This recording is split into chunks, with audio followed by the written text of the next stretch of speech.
pieza en la investigación está en Adamuz, en Córdoba, y es la conversación que capta la caja negra entre el maquinista del Irio y el centro de control en Atocha.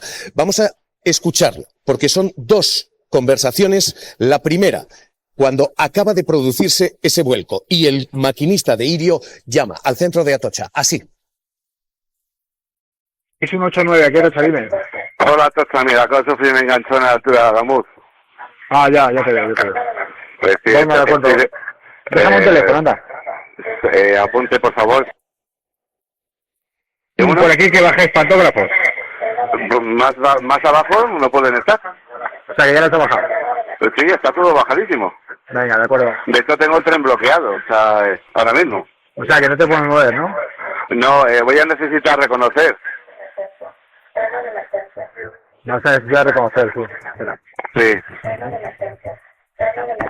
Un segundito, manita, no me cuelgues, ¿eh? Espera, o te llamo yo ahora, ¿vale? Sí, tranquilo. Venga. Quienes reconstruyen lo sucedido dicen en cuestión de segundos. Viene de sentido contrario el otro tren, el Albia, que arrolla literalmente a esos vagones que están invadiendo la vía, a tal velocidad y con tal impacto que desplaza hasta 800 metros al segundo tren y que hace que el conductor de Irio ni siquiera sea consciente de que acaba de ser arrollado en sus últimos vagones y se produce esta segunda llamada. 6189, aquí Atocha. Hola, Atocha, 6189, mira, comunicarles que es un descarrilamiento, estoy invadiendo la vía contigua, repito. Descarrilamiento, estoy invadiendo la vía contigua. Vale, venga, recibido. Pues gracias por avisar. El tráfico de más vías urgentemente, por favor. Sí, no hay ningún tren llegando. Y tengo incendio también. Necesito abandonar la cabina porque tengo que verificar, ¿vale? Que tengo un coche enseñando. Venga, tengo su teléfono, perfecto. Pues voy a comunicarlo por aquí, ahora me pongo en contacto con usted. Y necesito que envíen, por favor, también un servicio de urgencia a bomberos y ambulancias, que tengo también heridos en el tren. Vale, venga, recibido.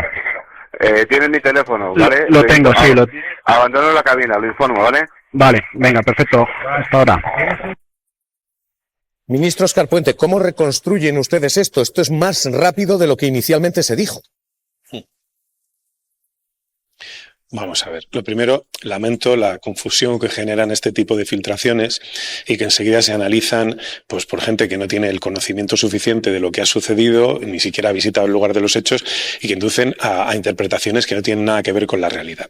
Vamos a ver. Lo primero, cuando el maquinista del Irio se comunica con el centro de control, todo ya ha sucedido. Lo que pasa es que él no ha sido consciente de ello. El tren ya está detenido en su punto final, detenido y bloqueado, así lo dice él. Tengo el tren bloqueado, tengo el tren detenido. Ya se ha producido todo, se ha producido el descarrilamiento y se ha producido el choque con el tren Albia. Lo que pasa es que él no lo ha percibido, y esto quiero explicarlo, ¿no? Porque hay gente que dice, ¿cómo es posible que no lo haya percibido? Bueno, los 5 primeros coches del tren Irio han resultado sin ningún tipo de afectación. En el examen que se ha hecho a posteriori ni siquiera se ha caído nada dentro, ni las bandejas ni nada. Es decir, el pasaje de los 5 primeros coches, incluido la cabina del maquinista, no han percibido más allá de las vibraciones y movimientos que ni siquiera han sacado al tren de la vía. Los 5 primeros coches están perfectamente encarrilados, pero ya está detenido. Cuando el maquinista se baja del tren, dice, tengo que comprobar, entonces observa que hay un descarrilamiento, pero tampoco ha sido consciente del choque porque no ve el otro tren. El otro tren está 800 kilómetros más allá después de haber impactado con los vagones 6, 7 y 8. 800 metros. Por tanto, además hay que conocerlo, hay un escenario de absoluta oscuridad y él no ve el otro tren. De hecho, ayer, cuando visitamos el hospital en el que están parte de los heridos, los sanitarios lo que nos trasladan es que en primera instancia ellos van al tren Irio, que es el que está además junto al edificio técnico de Adamuz, y empiezan a auxiliar a las personas que están heridas en el Irio. Y que cuando estaban realizando esas labores, empiezan a ver personas llegar en la distancia con maletas procedentes del otro tren que estaba allí. Es decir, ellos no vieron ni siquiera el otro tren en el primer momento que llegan al lugar de los hechos. Es decir, todo sucede en apenas 9 segundos. Cuando estas llamadas se producen, todo ya ha sucedido. Ha sucedido el descarrilamiento, el tren se ha detenido, se ha producido antes el choque con el Albia, pero de eso el maquinista no era consciente en el momento en el que se detiene el vehículo y llama al CTC. Por otro lado, dicen, ¿Es consciente el CTC lo que el dice centro de es... control de Atocha? Porque en la respuesta que se le da, la pregunta es si Atocha sabe, si el centro de control sabe que hay ese segundo tren. Vamos a ver. Hay un registro de llamadas, hay otras llamadas, que, como digo, este tipo de filtraciones, bueno, pues al final se pone el foco sobre una cosa perdiendo el marco completo. Hay una inicial llamada del maquinista de este tren y que habla con el CTC, y el CTC en ese momento lo que le dice es: no viene ningún tren. Claro, es que el Albia ya ha pasado, el Albia ha chocado y el Albia está descarrilado, bueno, pues en su posición final, que todo el mundo ya conoce desde hace un minuto o unos segundos. Tanto el CTC en ese momento no sabe que el Albia ha descarrilado, pero sí que poco después en el CTC se descubre que el tren está detenido y hay una llamada al maquinista que obviamente no responde porque el maquinista estaba fallecido, y otra llamada a la interventora del tren, que esta sí responde, además dice que tiene un golpe en la cabeza, etcétera, y entonces ya en ese momento el CTC toma conciencia digamos, al menos inicial del contexto de la situación. Pero estamos hablando, insisto, de una llamada que se produce nada más que el tren se ha detenido. El CTC aún no tiene la constancia de que el otro tren está detenido y chocado, y esto es la composición de los hechos que se puede completar si atendemos al conjunto de llamadas y de comunicaciones con el CTC. Si solo escuchamos la llamada del tren Irio, del maquinista, no entendemos bien qué es lo que ha pasado. Entendido. Ministro, esta es la primera de las novedades del día. Hay una segunda, y es el bogie del tren Irio. Ministro, esta es la primera de las novedades del día. Hay una segunda, y es el bogie del tren Irio. Ha aparecido en un barranco. Esta es la imagen. Ha aparecido a 200 metros del lugar del choque y ha aparecido así. Lo han captado las cámaras de Reuters, lo ha desvelado el New York Times. La pieza parece ser localizada por el presidente de Adif, pero el diario, el New York Times, dice esa pieza ni siquiera está acordonada, ni siquiera ha sido protegida por la investigación o por la policía. Esto es lo que dice el periódico. Marta Ita, vamos a la zona. Esa pieza está a esta hora localizada ya a 200 metros del lugar del accidente. Sí, Javier, y lo cierto es que esa pieza podría estar muy cerca de donde nos encontramos. Estamos justo en el terreno, muy cerca de donde ha ocurrido el accidente. De hecho, quiero mostraros porque desde aquí se ve que el tren está a unos 270 metros de distancia, está en altura, y parece lógico pensar que una pieza de tan gran tonelaje ha ido cayendo hasta situarse en un punto cercano a donde comienza este arroyo. Ahí es donde lo han localizado. Dice el New York Times que se lo ha encontrado una fotógrafa de su periódico que trabaja para ellos, para Reuters, pero lo cierto es que Adif asegura que la pieza ya la tenían localizada y que de hecho la Comisión de Investigación de Accidentes Ferroviarios ya tenía constancia de ella. Ministro de Transportes, esa pieza está bajo control, esa pieza está acordonada. Dice el diario que esta pieza ni siquiera estaba perimetrada por la policía.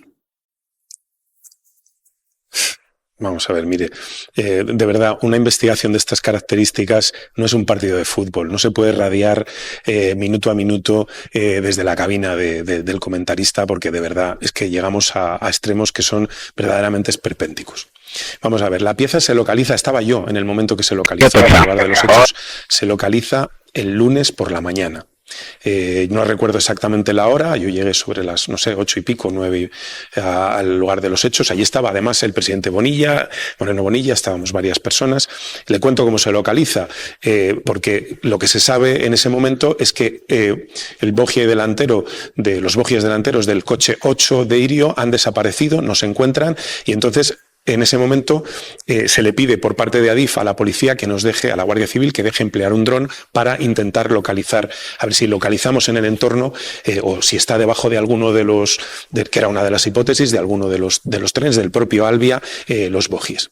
No es necesaria la utilización del dron porque en ese momento un agente de la Guardia Civil nos dice que ha visto algo, que él cree que hay algo en un terraplén que hay mucho más abajo, junto a un arroyo, que son unas ruedas, lo que él describe como unas ruedas. Bueno, entonces baja personal de Adif en ese momento, el barranco, delante de nosotros, y vienen ya diciendo, son los bogies, ahí están, vienen con fotografías y automáticamente ahí la Guardia Civil con su equipo de criminalística y la CIAF realizan el examen de las piezas, las fotografías, todo eso está documentado, etcétera, etcétera, etcétera. Por tanto, el hallazgo del New York Times, pues, en fin, no está el hallazgo, esto ya está vallado, ya estaba encontrado y demás. Se cree que esos bogies han salido despedidos como consecuencia del impacto, pero es algo que tendrá que determinar la investigación y, como digo, el comentario de la investigación de esta manera, pues francamente lo único pero, que ministro, introduce es confusión. No nos diga a nosotros, los medios de comunicación, ¿no? Se han puesto en contacto con Adif y Adif no ha dado respuesta. Es lógico que cuando se pregunta, oiga, tenemos esto, y se retrata después, porque dice usted esto se localiza el lunes, el New York Times se justifica con estas imágenes que son de Reuters el martes. El martes sigue sin haber cordón policial. Entiendo el malestar oficial, pero entiendan la sorpresa de decir, esta es una pieza clave y que los periodistas planteen cómo es posible que esté allí, en medio de la nada, sin custodia alguna. Está en medio de la nada, no está en medio de la nada, está en un arroyo y está ahí, entre otras cosas, porque pesa 20 toneladas y no es tan fácil, no se va a poder desplazar por su propio pie, ni la va a poder coger nadie y llevársela debajo del brazo. De verdad, es que yo hago un esfuerzo de comunicación desde el primer minuto porque soy muy consciente de la importancia que tenéis los medios de comunicación y de la importancia que tiene la información para la ciudadanía. Pero de verdad, creedme, los medios de comunicación en este momento no sois lo más importante. Es decir, lo más importante es, primero, las víctimas. Segundo, segundo, es decir, tened en cuenta que nuestro trabajo en este momento, detrás de ustedes, y sobre todo el de los técnicos, no, es que igual os toca ir unos cuantos más, pero lo que digo es, vamos a ver, permíteme explicarme. Lo que digo es, en este momento, Adif no está centrado en contar a todo el mundo en cada minuto y cada segundo cada pieza de la investigación, que por otro lado es necesario poner en relación con otras muchas. Es decir, esto es un tema complejísimo. Adif está centrado sobre todo en hacer, como el resto de técnicos de la materia, está centrado en recoger acopio, en documentar todo, etcétera, etcétera. Si todos tenemos un poco de paciencia y un poco de rigor, iremos entre todos viendo cómo se van casando las piezas del puzzle. Pero lo que no puede ser es, bueno, este tipo de situaciones, porque al final, insisto, lo único que inducen es a confusión a la ciudadanía, inquietan innecesariamente. Esto va a ser largo, por mucho que haya quien en 48 horas quiere ya establecer un titular de ha pasado esto tal, va a ser largo. Si acuden ustedes a los ejemplos comparados dentro de España y fuera de España de cuánto se tarda en esclarecer las causas de un accidente de estas características, pues verán que se tarda mucho tiempo y no llevamos ni 3 días. Entonces, yo insisto, voy a hacer un esfuerzo permanente de explicar, lo estoy haciendo con todos los medios de comunicación, vamos a dar ruedas de prensa, etcétera, y por eso pido la máxima prudencia a la hora de analizar los hechos, porque todo tiene una explicación, o casi todo, y la explicación generalmente no es la que se obtiene desde el análisis que no va acompañado de un conocimiento más detallado y de un mayor rigor. Confíen en la investigación, confíen en las fuerzas del orden público, etcétera, y dejemos trabajar, ¿no? Le entiendo, y ahora escúcheme un segundo solamente. Por supuesto que lo entiendo, tanto que usted está aquí precisamente por eso, porque no traemos a nadie para especular, le traemos a usted para contestar. Esto es lo que estamos haciendo desde el minuto cero en esta casa. Entiendo que usted tiene quejas sobre muchos medios de comunicación y estoy seguro de que muy fundadas en algunos casos.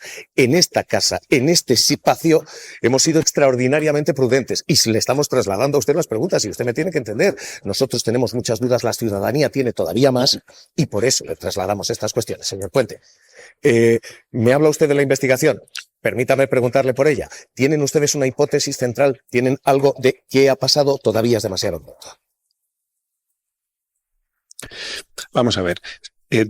Vamos incorporando datos, ¿no?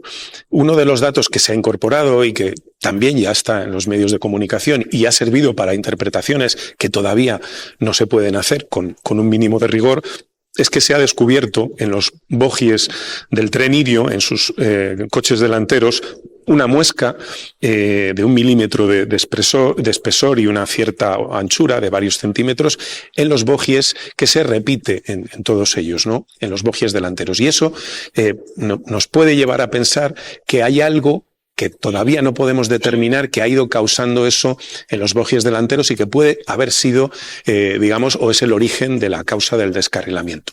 Se han examinado otros trenes que han pasado por ahí con anterioridad y en alguno se ha observado alguna muesca parecida, en concreto en los 2 o 3 que pasan con anterioridad, ¿no? Eso ya es un dato que se incorpora a la investigación, pero también tengo que decirle que los que se han examinado y que han pasado por ahí en un margen de tiempo superior a la hora, hasta ahora al menos los que ha examinado Renfe de su propiedad no tienen ninguna de esas marcas. También nos despista que en uno de los que sí las tiene hay 2 marcas, pero en el lado izquierdo en el lado izquierdo del tren, no en el derecho, que es donde se aprecian las marcas en el Irio. Por tanto, hacer como ya he visto, o interpretar como ya he visto que esas marcas necesariamente se tienen que corresponder con una rotura de vía, lo cual es una de las hipótesis posibles, y que eso ya nos dice que nada, era una rotura de vía, pues es totalmente prematuro y nadie con un mínimo de rigor puede hacer. Por tanto, se van incorporando datos, van apareciendo nuevas evidencias, estamos viendo las mediciones también de los medidores de movimientos laterales que tienen algunos trenes para ver si hay algo antes que nos pueda dar alguna pista de lo que ha podido pasar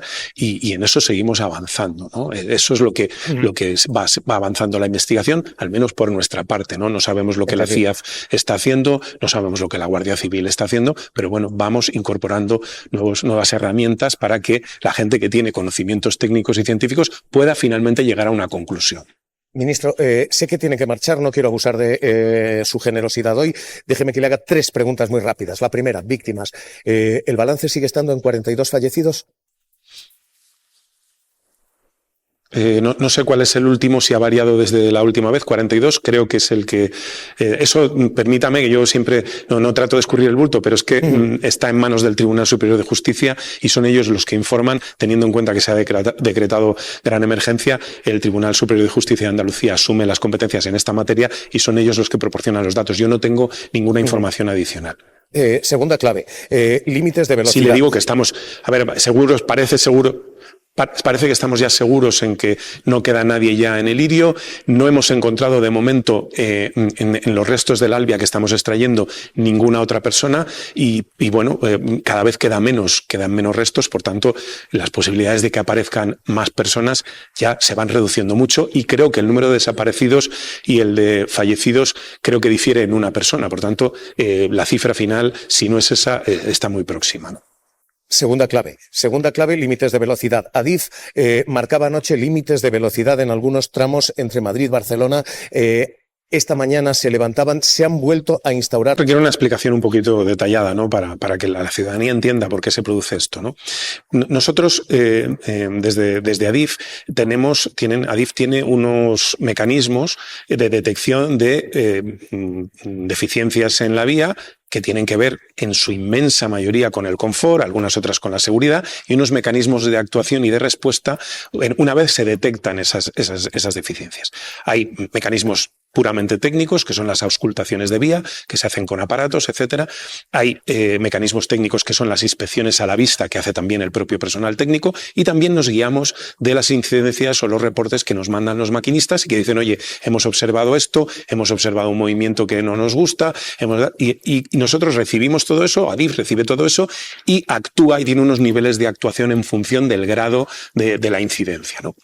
De media, en la alta velocidad ferroviaria española, en los 4.070 kilómetros que tiene, recibimos 4 avisos de maquinistas al día, de media. La semana pasada, en la Madrid-Barcelona, en total, en 7 días, tuvimos 8 avisos. 8 avisos, ya digo, la mayoría, si no todos, tienen que ver con el confort y no con la seguridad, ¿no? El día antes del accidente no tuvimos ninguno. Bueno, ayer tuvimos 25 avisos en la Madrid-Barcelona. 21 nos los realizó un único maquinista. Claro, ¿qué podemos hacer y qué debemos hacer con arreglo a protocolos? Comprobar, constatar el estado de la vía y a partir de ahí tomar medidas correctoras o habilitar, si es que todo está correcto, la circulación a velocidad normal o bien establecer alguna limitación de velocidad en algún punto. En el día de hoy, el mismo maquinista que ayer presentó 21 de las 25 reclamaciones o comunicaciones a ADIF ha presentado al menos, no sé, lo que me acaban de decir, 13. De nuevo nos obligan a actuar y tenemos que actuar y cumplir con los protocolos de seguridad y garantizar la seguridad de la marcha, ¿no? Y por tanto atender estas reclamaciones que hace el maquinista, comprobar y tratar de, bueno, si hay que aplicar alguna medida correctora, aplicarla, etcétera. Por tanto, estamos actuando con arreglo a la normativa de seguridad que tenemos establecida. Esto es lo que les puedo trasladar. Es para que lo entiendan y para que, bueno, pues la ciudadanía entienda por qué se ha hecho esto. No tengan la plena seguridad de que, al menos desde el punto de vista de quien tiene que decidir que se circule o no, se tienen garantías de que se cumple con todos los parámetros que la normativa establece, normativa que es europea y por tanto, estamos actuando con arreglo a esa normativa. Y esto ha hecho saltar por los aires la tregua política que se había mantenido durante los días de luto. El Partido Popular, el ala dura del PP, Cayetana Álvarez de Toledo, han atacado y muy duramente al gobierno. También lo hace Vox. A esta hora esa tregua ha saltado ya por los aires con comunicados como estos. Esto es demasiado. Convirtieron el Ministerio de Transportes primero en un cortijo de mordidas, amaños y corrupción. Es gravísimo. Enchufaron a Koldo en Renfe y a prostitutas en Adif. Despreciaron los avisos técnicos sobre la degradación en las vías. Una decisión de este calado y en el contexto actual exige una aclaración de inmediato. ¿Qué tranquilidad puede tener la sociedad española si se toma esta decisión ahora? Se jactaron de que el ferrocarril vivía el mejor momento de su historia. Los ciudadanos deben tener explicaciones. Esto no puede esperar. ¿Sistemas de freno, no hay sistemas de alarma que detectan la caída de un muro?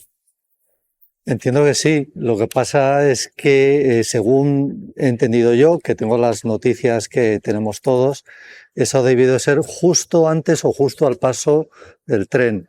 Entonces, en esas condiciones, pues es imposible.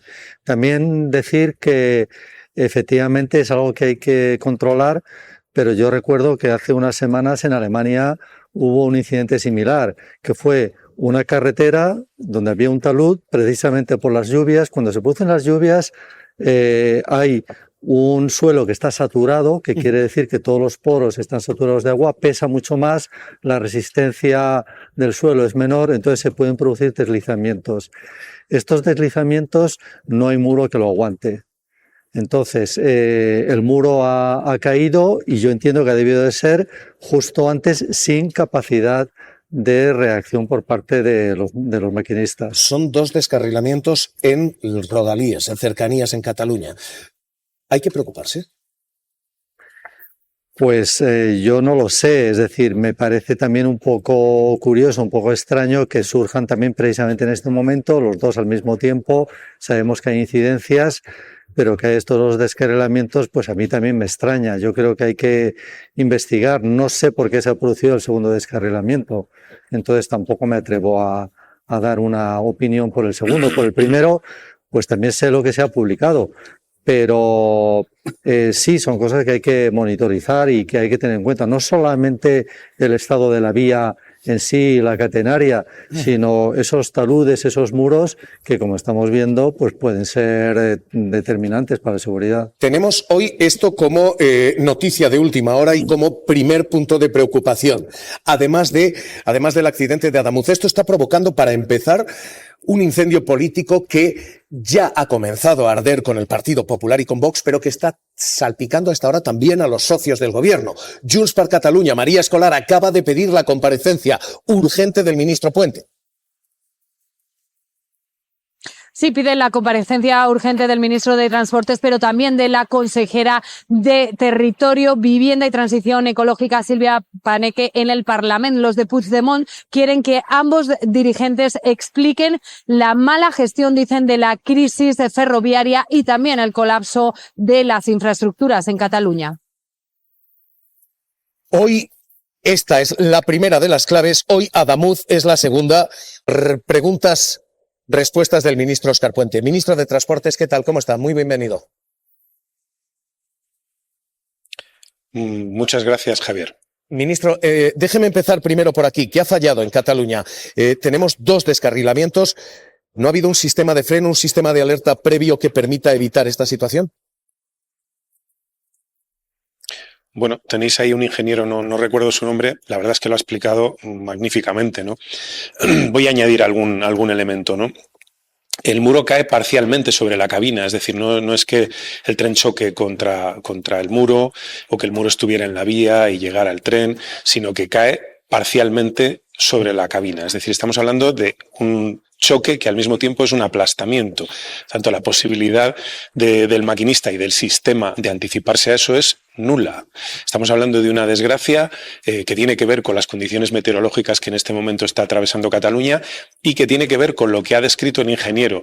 Lo que me trasladan es que ese talud de contención contiene ese muro de contención contiene un talud de arcilloso, de tierra, que se ha saturado de agua, lo ha explicado, creo, el ingeniero magníficamente, y que, bueno, ha incrementado su peso y al final ha acabado derribando el muro, con la desgracia de que lo ha hecho sobre el propio tren, al paso del tren. Tengo que subrayar que, según la información que me trasladan desde Cataluña, en ese tramo había una limitación de velocidad a 60 cuando la velocidad normal es a 140, porque se están realizando obras en esa zona. Si la velocidad no hubiera sido de 60, la desgracia todavía habría adquirido una dimensión mayor, porque el golpe, pues evidentemente habría producido una transferencia al resto del vehículo que se hubiera traducido en muchas víctimas. Por tanto, dentro de la terrible mala suerte que es que ese tren haya pasado justo en el momento en el que el muro caía, bueno, pues ha habido algo de fortuna en cuanto a que la limitación de velocidad pues ha reducido las consecuencias del accidente. En el caso del otro descarrilamiento al que os hacéis referencia, que bueno, se habla de descarrilamientos, pero bueno, en este caso pues estamos hablando de un aplastamiento, ¿no?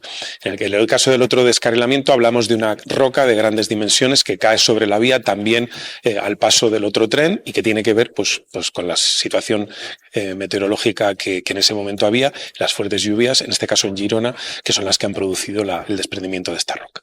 ¿Qué es lo que se está haciendo en este momento? Con el servicio detenido se está haciendo una exploración no solo, como ha manifestado el ingeniero, de la vía, sino que se está trabajando en el entorno. De hecho, tengo que decirles que la situación es de tal calibre que hoy por la mañana se ha producido el derrumbamiento de otro muro en la R1, creo que en concreto en Pineda del Mar, sin consecuencias, afortunadamente, porque el servicio estaba suspendido, y lo que se va a hacer y se está haciendo por parte de Adif es hacer una revisión de todos esos puntos críticos que en relación con la climatología pudieran causar algún evento dañoso, para garantizar que cuando se ponga en marcha de nuevo la infraestructura esté la seguridad garantizada, plenamente. Ministro, ¿eso significa que vamos a tener trenes parados para empezar en Cataluña durante días? Bueno, en principio, a lo largo del día de hoy, con toda seguridad. En Rodalies, sí. Esta es la primera clave y esta es la última ahora, lo que tenemos en Cataluña. Pero, ya digo que 3 preguntas rápidas. SEMAF está anunciando huelga. Ellos dicen es insostenible, intolerable esta situación. ¿Cómo lo lee? Pues mire, lo leo, digamos, me pongo en la piel, sobre todo desde el punto de vista humano de quien hace ese trabajo, y entiendo la zozobra, ¿no? Ha muerto un maquinista el lunes. La verdad es que por hechos que no tienen absolutamente ninguna relación ha fallecido otro ayer por la noche. Y entiendo la sensación y la sensibilidad que en este momento está a flor de piel de los ferroviarios, ¿no? También digo, nosotros vamos a sentarnos a dialogar y a acordar para intentar llegar a un acuerdo que no conlleve una huelga, ¿no? Ellos están, por supuesto, en su derecho de hacerlo. Tampoco creo que vaya a contribuir en nada. Si hay que hablar de estos temas y hay que hablar con rigor, lo mejor es sentarse a una mesa, intentar ver qué es lo que podemos hacer dentro de nuestras posibilidades para mejorar la seguridad o la sensación de seguridad de los trabajadores de la red ferroviaria y, por supuesto, de los usuarios y tratar de evitar que esa huelga se produzca. Vamos a ver, todavía no está convocada, tenemos, espero, tiempo y desde luego disposición para el acuerdo y vamos a ver qué podemos hacer en este tiempo.